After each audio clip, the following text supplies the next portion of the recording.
Non, moi j'ai fait quand même.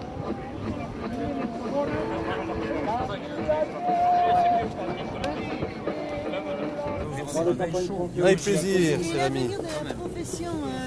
Et je suis là aussi. Vous savez, j'ai un ami qui s'appelle M. Garuet, qui est apiculteur, qui est mon ami. Mon ami aussi. Eh bien, donc nous sommes amis et on s'embrasse. Voilà. Bon, pas autant que ça, non. Eh bien voilà, vous voyez. J'ai fait la bise à la présidente des apiculteurs. Vous embrasserez monsieur... Après, vous embrasserez monsieur Garuet pour moi. Depuis 1996, je trouve vraiment terrible qu'on n'ait pas pris de décision. Et tant qu'il n'y aura pas une sensibilisation de l'opinion publique, ça ne bougera pas. Depuis 1996, rien ne s'est passé. Je suis député, sachez que moi, à mon niveau de député, j'ai signé la pétition. C'est pas la première que je signe. Je suis totalement avec vous dans ce combat, parce que je pense qu'il faut qu'on soit plusieurs. Donc là, il y a clairement, de toute façon, des jeux économiques qui dépassent la décision politique. Et c'est inacceptable, parce que ce n'est plus vraiment un système démocratique clair. Si la pression des lobbies auprès d'administrations, voire de ministres, arrive à faire pencher la décision dans le sens du risque et non pas dans le sens de la précaution. Ça fait partie des choses qu'on sait, mais que le monde politique n'ose pas prendre en main de manière courageuse. Simplement parce qu'évidemment, il y a Bayer, Ron Poulenc, etc., etc. Au printemps 2002, dans la région toulousaine, 150 millions d'abeilles meurent 3 mois avant la floraison des tournesols et des maïs. Les apiculteurs envisagent alors les différentes causes possibles, puisque cette nouvelle hécatombe ne peut être provoquée par le nectar et le pollen des fleurs. Quand ils sèment au semoir pneumatique, il y a pas mal de rejets, de poussière. Alors, c'est quoi? C'est de la terre? C'est de la poussière d'enrobage? On ne sait pas. Bon, des analyses vont être faites, mais il n'y a pas d'empressement quand même à connaître la vérité à ce sujet-là, quoi. Cette année, on a quand même perdu 113 ruches, donc suite aux intoxications lors des semis de tournesol.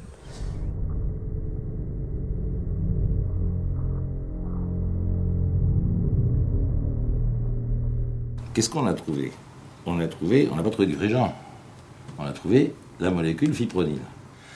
Est-ce que l'hypothèse d'un produit qui part en poussière au moment de l'opération de semis est réaliste? En mai 2003, la commission d'étude de la toxicité répond. L'éventuelle contamination de l'environnement à partir de particules issues de semoirs ne peut être de nature à expliquer de manière plausible la gravité et la rapidité des symptômes observés. 3 mois plus tard, un communiqué de presse du ministère de l'Agriculture annonce le contraire. Un lien explicite a pu être établi entre la mise en culture de semences enrobées d'un produit phytosanitaire et une mortalité massive d'abeilles.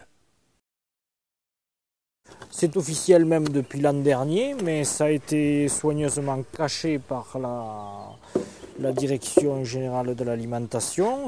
Les résultats sur abeilles, sur les cadavres d'abeilles ont été donnés, sûrement courant juin.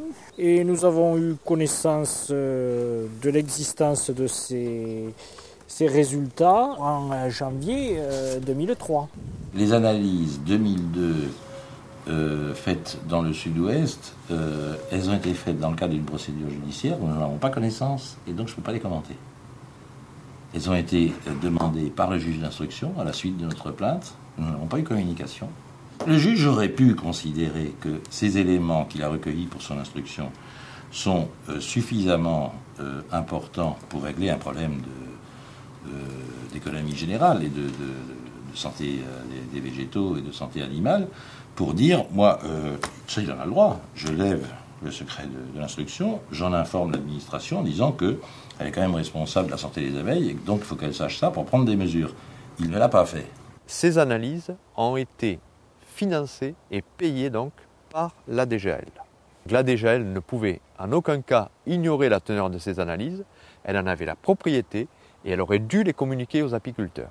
Avec ce système d'enrobage des semences, on a des problèmes d'un bout à l'autre du processus, c'est-à-dire depuis la phase de semis avec les semoirs, ensuite avec la phase de floraison et l'intoxication des abeilles, et puis tout à la fin avec la destruction des semences périmées que l'on détruit en les enfouissant dans la terre, ce qui évidemment crée une pollution. L'enfouissement illégal des excédents de semences enrobées donne lieu à un nouveau rebondissement. Mais moi, ça me dérange surtout parce que ça vient de mon lac. Ça aurait été ailleurs, est-ce que j'aurais dit quelque chose? Pas forcément, mais oui, mais j'aurais été comme les autres. Hein. Mais oui, mais c'est bête, mais que voulez-vous c'est pas moi faire... Il y a des gens qui sont payés pour ça. Hein. Moi, quand j'y suis passé, la fois que j'y suis passé, il devait y avoir, oui, je dirais, entre 15 et 20 tonnes de semences stockées là.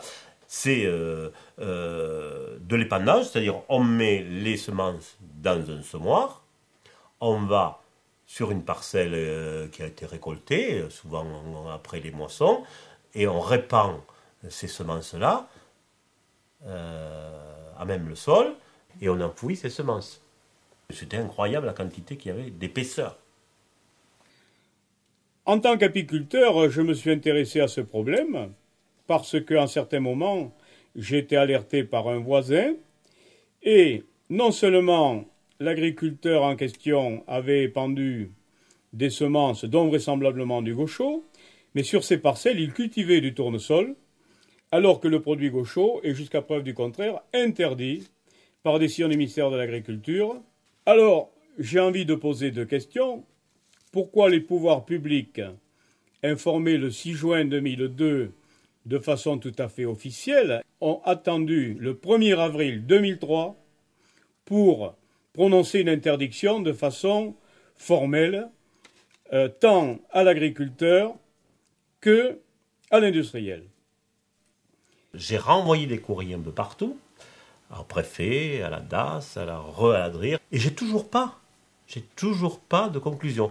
Au téléphone, ce monsieur qui était venu de la DRIR m'avait dit je pense que c'est de la fabulation, l'histoire des semences traitées gaucho détruites ici. Ça, je pense que c'est pas vrai. Il m'avait dit, je n'en ai trouvé aucune trace, et je pense que ça, c'est M. Coutouin fabule complètement.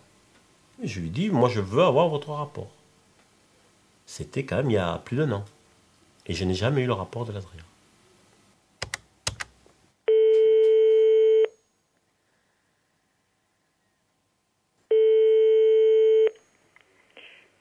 Aquitaine, bonjour. Oui, bonjour. Est-ce que je pourrais parler à M. Mathéus, s'il vous plaît? Monsieur Mathéus, ne quittez pas, je vous passe en secrétariat. Merci.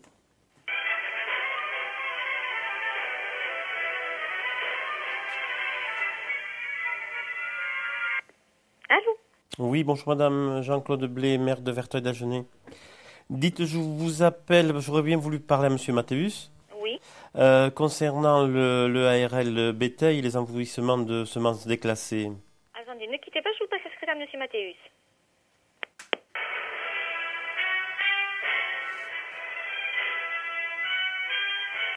Oui, allô? Oui, bonjour Jean-Claude Blé, maire de Verteuil-d'Agenais. Oui, bonjour monsieur. Oui, je vous appelle concernant le ARL bétail et l'enfouissement de semences déclassées, là. Monsieur le maire de Verteuil-d'Agenais. Verteuil. Ne quittez pas, je vais voir si monsieur Mathéus est là.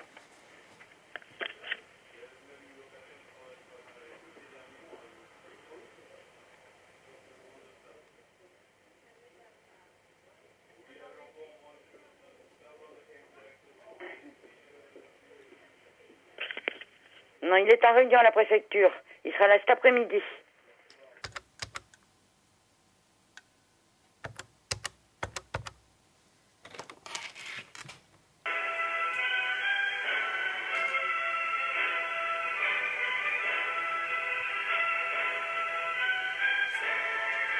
Allô? Oui? Je suis désolée, monsieur, tous les postes sont occupés, je ne peux vous passer personne pour l'instant. Faut vraiment... ouais. Ouais, il faut être entêté, il faut être motivé, il faut être...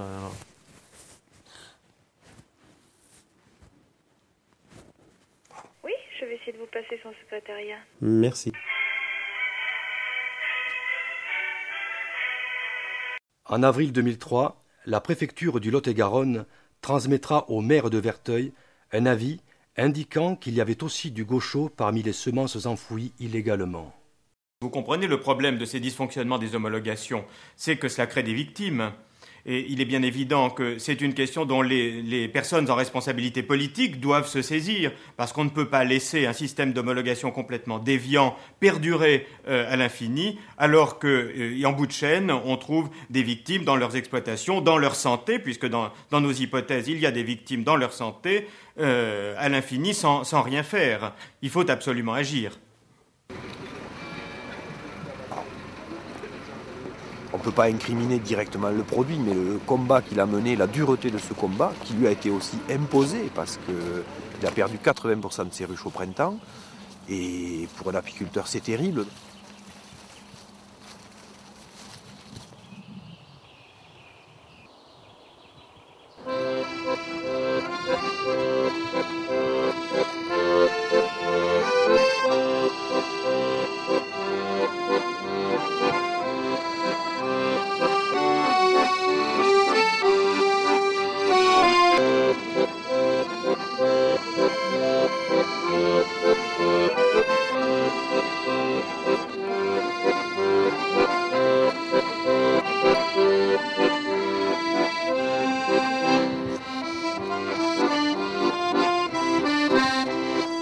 Daniel était très pessimiste, mais dimanche, il était un peu dans l'euphorie de la manifestation. Il avait l'air content et il avait l'air d'espérer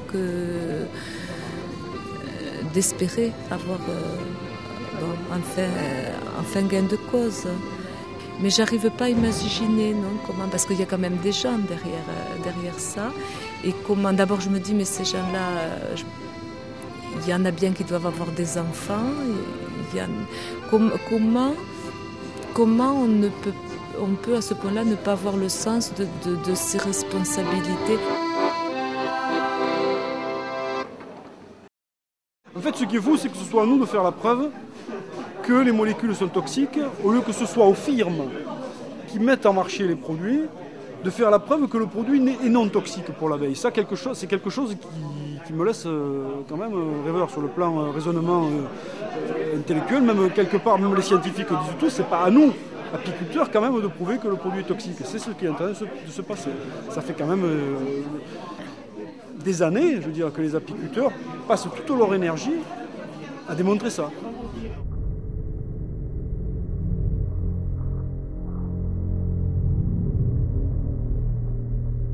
Il ne faut pas faire prendre aux gens des vessies pour des lanternes. Il est bien évident que, aussi bien dans la législation européenne que dans la législation française, c'est au fabricant de faire la preuve de l'innocuité de son produit. Or, on est dans cette situation ubuesque où c'est à l'utilisateur et aux victimes de faire la démonstration de ce que le produit était toxique.